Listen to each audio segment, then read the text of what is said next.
Boa tarde a todos, muita paz, sejam todos bem-vindos ao nosso culto do Evangelho no Lar, que possamos aproveitar esses instantes para enriquecer nossas almas com as luzes e as bênçãos do Evangelho de Jesus.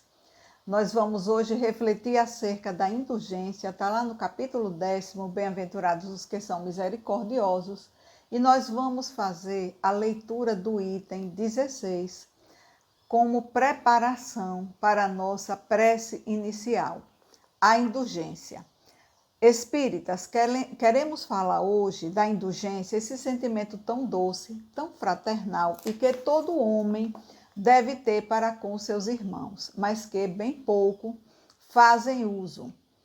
A indulgência não vê o defeito dos outros, ou se vê, evita falar deles, evita divulgar e oculta, a fim de que não sejam conhecidos, senão dela. E se a malevolência os descobre, tem sempre uma desculpa para os abrandar, quer dizer, uma escusa plausível, séria, e não daquelas que, tendo ar de atenuar a falta, a fazem ressaltar com jeito pérfido.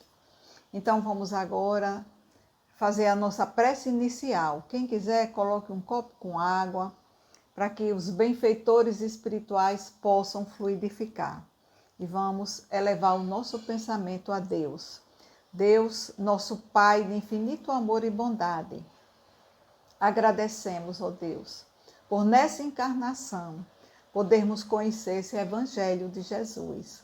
Esse Evangelho que traz o roteiro para as nossas vidas, o roteiro para alcançarmos a nossa felicidade. Nos auxilia nessa tarde a compreender essa lição acerca da indulgência. Que os benfeitores espirituais possam se acercar de nós, nos auxiliando a compreender essa lição e mais ainda, que possamos colocá-la em prática no nosso dia a dia. Muita paz para todos. Então, hoje nós vamos compreender acerca da indulgência, tão essencial para as nossas vidas, já que todos nós somos espíritos imperfeitos, e como espíritos imperfeitos, nós carecemos da indulgência dos nossos irmãos. Ser indulgente é saber relevar, é saber perdoar, saber compreender os erros dos nossos semelhantes. E a indulgência é uma virtude que caracteriza o verdadeiro cristão. O verdadeiro cristão é aquele que busca ser o homem de bem, que pratica a lei de justiça, de amor e caridade na sua maior pureza. Não podemos ser caridosos sem sermos complacentes e compreensivos com os nossos irmãos, né? Então, a mensagem ela se inicia falando que a indulgência é um sentimento doce e fraternal e que todos nós devemos cultivar para com os nossos irmãos, né? E que bem poucos fazem uso. Então, devemos nos aprofundar na compreensão da indulgência para, assim, colocar em prática esse sentimento, né? Porque a pessoa que é indulgente é uma pessoa que, diante dos erros dos irmãos, é uma pessoa que reage de uma forma tranquila, fraterna, procurando compreender. Não é aquele que aponta, que agride, nem que julga as pessoas. Então, é o nosso dever. Nós temos o dever de praticar a indulgência para com os nossos irmãos. E é isso que, no livro Consolador, Francisco Cândido Xavier, ele tem uma lição, né, que foi uma pergunta feita ao benfeitor Emmanuel, a pergunta 362, onde ele vai falar sobre a indulgência, quando foi perguntado o seguinte: nós podemos receber um novo ensino sobre os deveres que competem aos espiritistas? E aí Emmanuel responde que os espiritistas, nas suas atividades comuns, que ele dispense o máximo de indulgência para com seus semelhantes. Vejamos, né, a importância da indulgência. Ele diz aqui que devemos dispensar o máximo, exercitar sempre a indulgência. E no último parágrafo da mensagem, né, que essa é uma mensagem que nos esclarece acerca da indulgência, a mensagem que está no Evangelho, nesse item de 16, ele diz que a indulgência, ela atrai, ela acalma, ela ergue, ao passo que aquela pessoa que é rígida, que é crítica, né, que gosta de está afrontando as pessoas, vendo os seus defeitos para divulgar, para falar, para chamar atenção, esse rigor normalmente desanima. Normalmente esse rigor afasta e irrita. Ninguém gosta de conviver com pessoas que vivem repreendendo, que vivem como se fosse um fiscal, né, dos erros alheios para estar repreendendo, para estar exaltando os defeitos.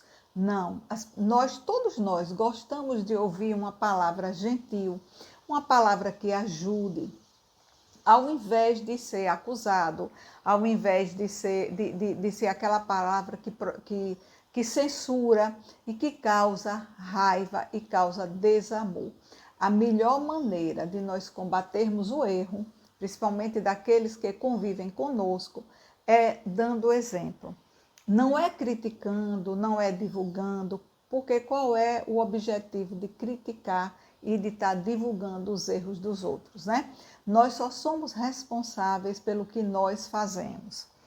E nenhum de nós gostamos de conviver com pessoas que são severas, aquelas pessoas que criticam tudo. É desagradável demais, né, viver com essas pessoas, se sentir sempre criticado, humilhado, as pessoas sempre ressaltando o mal, ao invés de buscar valorizar aquilo que é de melhor nós temos, né? Tudo aquilo que nós valorizamos, aquilo em que nós estamos sempre olhando, aquilo cresce, aquilo toma uma proporção maior. Então é mais fácil ajudar na recuperação do outro, compreendendo do que criticando, né? Porque não tem nenhum objetivo a pessoa que vive criticando. Por que divulgar o mal? Qual é o objetivo de eu estar falando mal das pessoas? O que é que eu ganho com isso? Vou gerar energias ruins, vou atrair a companhia daqueles espíritos que são malevolentes, né? Aqueles espíritos maliciosos. E nós vemos, meus amigos, que existem pessoas que são treinadas para perceber o erro do outro. São pessoas que vivem olhando o outro. Isso já significa que a pessoa não está olhando para si, não está vigiando a si mesmo. E Jesus nos adverte que nós devemos vigiar e orar para não cair nas tentações. Nós não devemos cair nas tentações. Por isso que nós temos que vigiar a nós mesmos.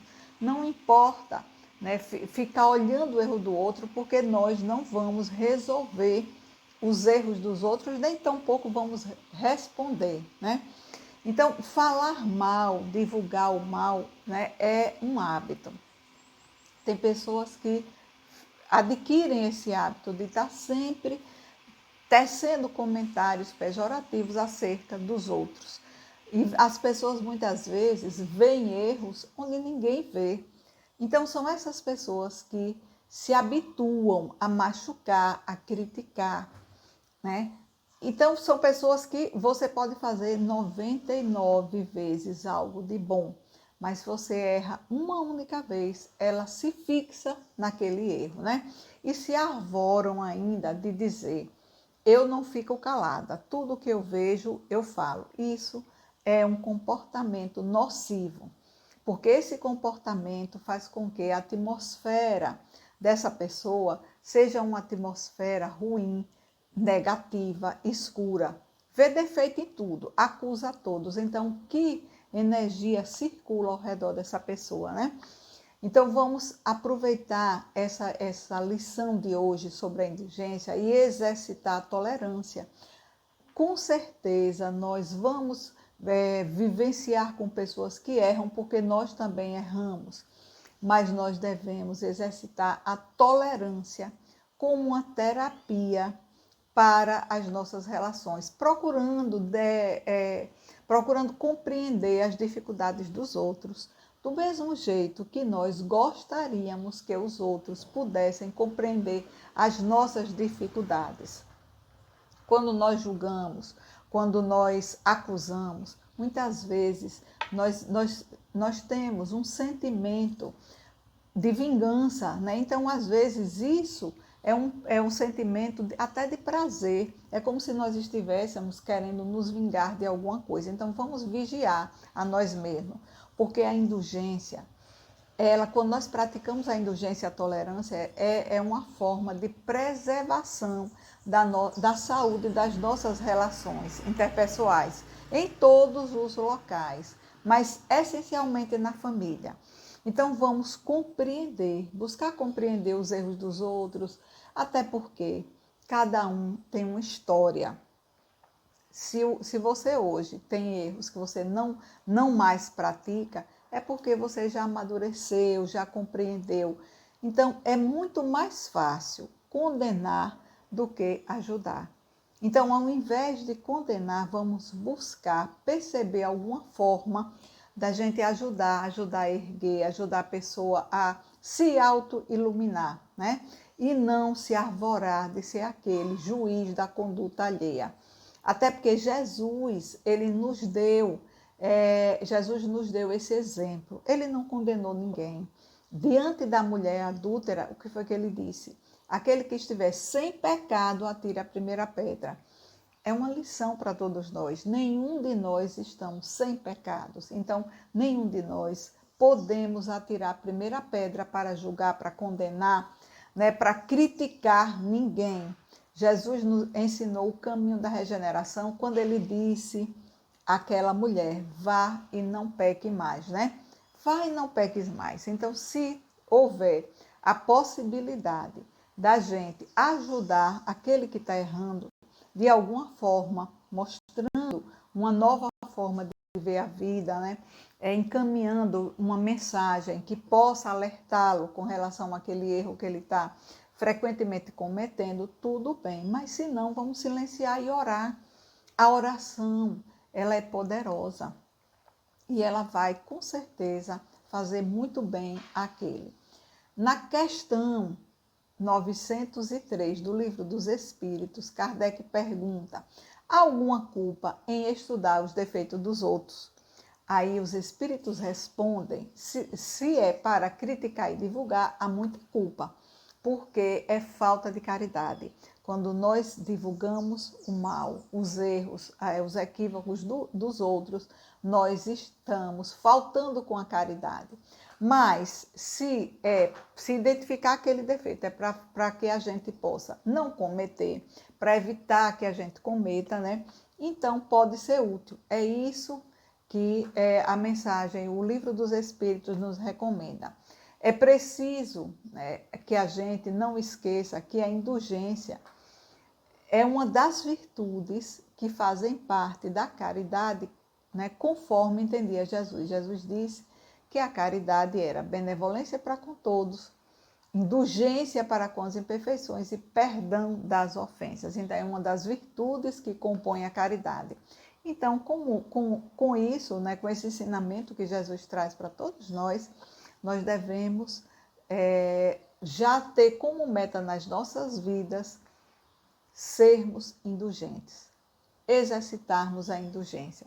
Para isso, nós temos que vigiar e orar com muita frequência, porque a todo instante, às vezes, nossos olhos estão vendo as dificuldades dos outros, né?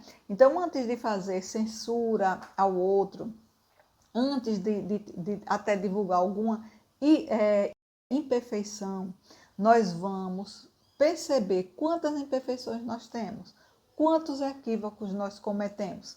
Então, vamos nos esforçar, vamos gastar nossa energia para desenvolver qualidades que sejam, né, que vão ser diferentes daqueles defeitos que nós identificamos no outro.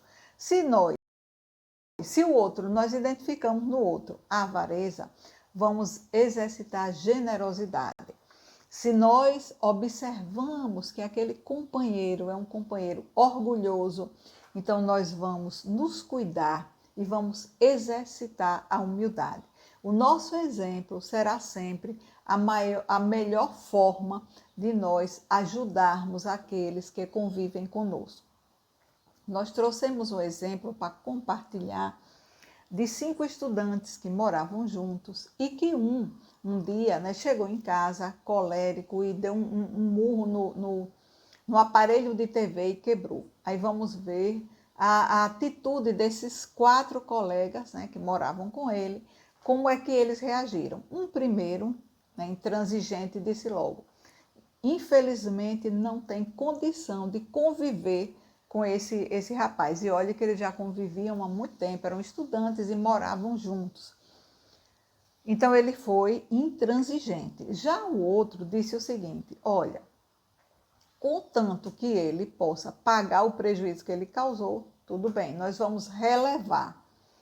Já o terceiro já disse o seguinte: meus amigos, esse rapaz deve ter tido algum problema muito sério, porque certamente ele não estava no seu juízo perfeito. Nós nunca presenciamos uma cena antes dele fazendo algo desse tipo. Então, com certeza, deve ter acontecido algo muito sério. Já o outro estudante já disse o seguinte: minha gente, vamos fazer uma reunião, vamos tentar compreender o que é que está acontecendo para que esse nosso irmão tenha tomado essa atitude tão violenta. Então, nós vemos 4 reações diferentes de amigos que moravam juntos e diante da conduta do outro, cada um teve uma reação, né? É importante esse exemplo porque nós podemos fazer um questionamento. Qual é o nosso padrão de conduta? Como é que nós reagimos frente, né, a essas dificuldades dos outros quando acontecem conosco?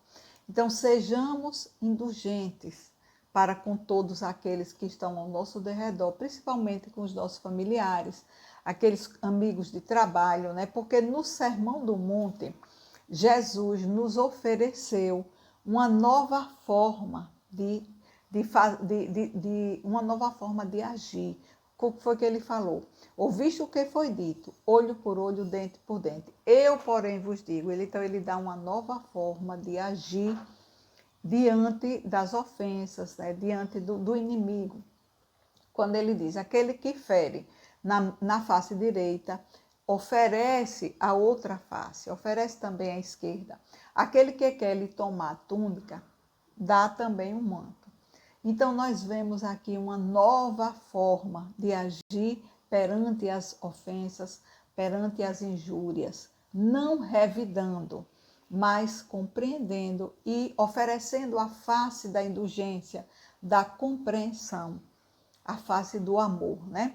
Então, Jesus nos traz em todo o seu evangelho essa forma de agir com compaixão, tentando compreender.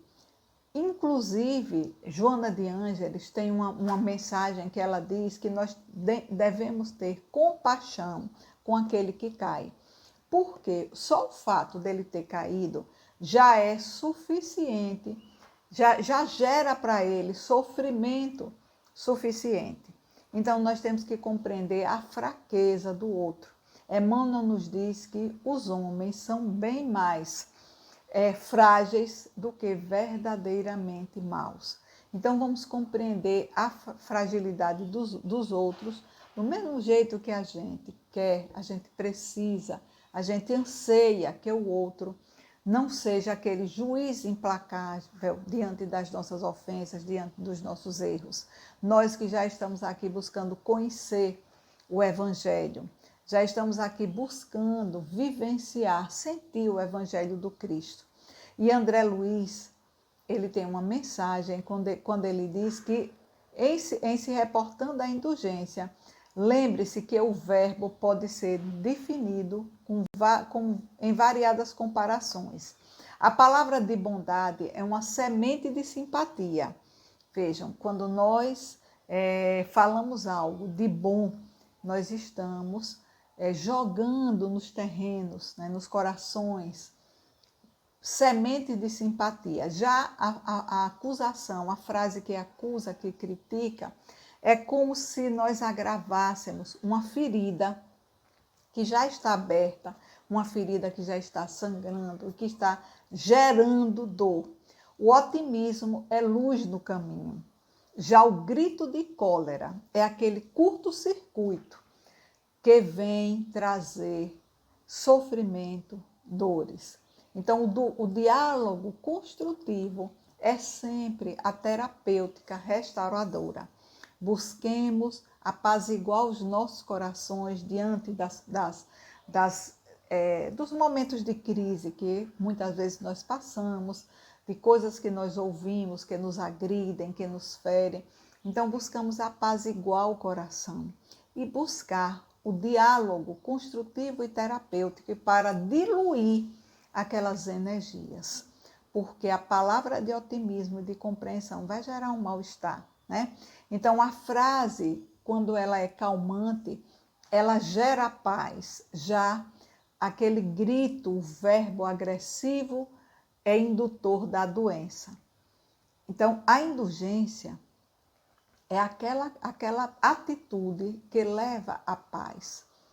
É a atitude que leva à calma. E fora da caridade não há salvação. Se não praticarmos a indulgência, nós não estamos faltando com a caridade.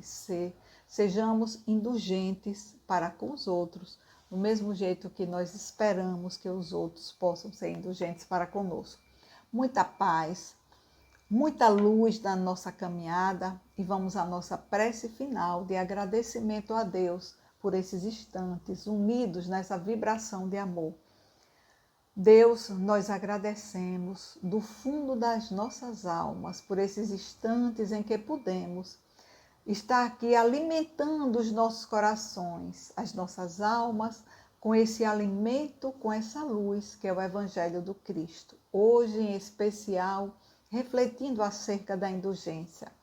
Que possamos levar essas sementes para as nossas vidas, possamos adubar com as nossas orações, com a nossa boa vontade de sermos indulgentes. Abençoa todos nós, Senhor, abençoa todos aqueles que convivem conosco e que nos dão a oportunidade de exercitar a indulgência. Muita paz, muita luz para todos. Que Deus esteja conosco, hoje e por todo sempre.